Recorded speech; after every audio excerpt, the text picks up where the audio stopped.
ماشین مورچه‌ای. یکی بود یکی نبود.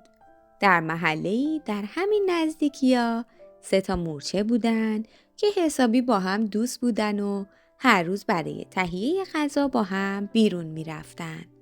اونا هر روز زحمت زیادی می‌کشیدن تا غذاهای سنگین رو به سمت خونه حمل کنن. یه روز مورچه‌ها یه خوراکی پیدا کردن که خیلی خوشمزه بود، ولی خیلی هم سنگین بود و حملش برای اونا سخت بود. مورچه‌ها بعد از کلی تلاش تونستن خوراکی رو یه خورده جابجا کنن. بعد خسته شدن و هر کدومشون یه گوشه روی زمین ولو شدن تا کمی استراحت کنن. یه دفعه یکی از مورچه‌ها به 2 دوست دیگش گفت: راستی چرا ما ماشین نداریم؟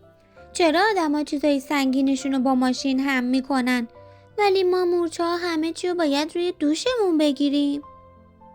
حرف این مورچه انقدر عجیب بود که برای چند لحظه هر 3 مورچه ساکت شدن و توی فکر فرو رفتن. بعد هر 3 دوست با هم گفتن که باید ماشین بسازیم.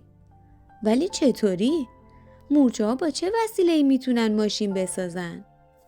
یکی از اونا گفت: ما اگه فکرامونو بذاریم روی هم و با کمک هم کار کنیم میتونیم یه ماشین بسازیم.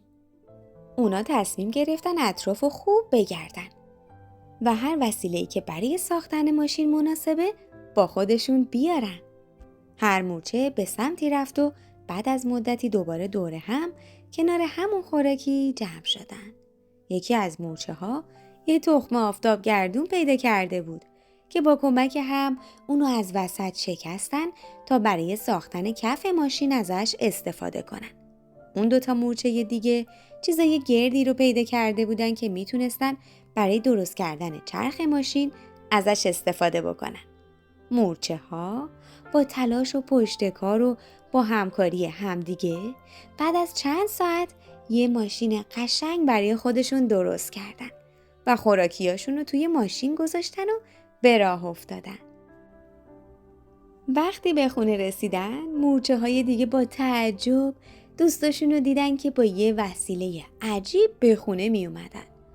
اون 3 دوست به جای اینکه خوراکیاشون رو روی دوششون بذارن خودشون روی خوراکیاشون نشسته بودن و حسابی کیف میکردن.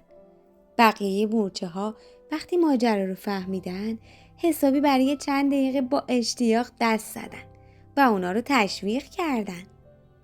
ملکه مورچه ها با صدای بلند گفت: اگر همه ما سعی کنیم با هم دوست باشیم و به هم کمک کنیم میتونیم کارامون رو بهتر انجام بدیم و به موفقیت برسیم.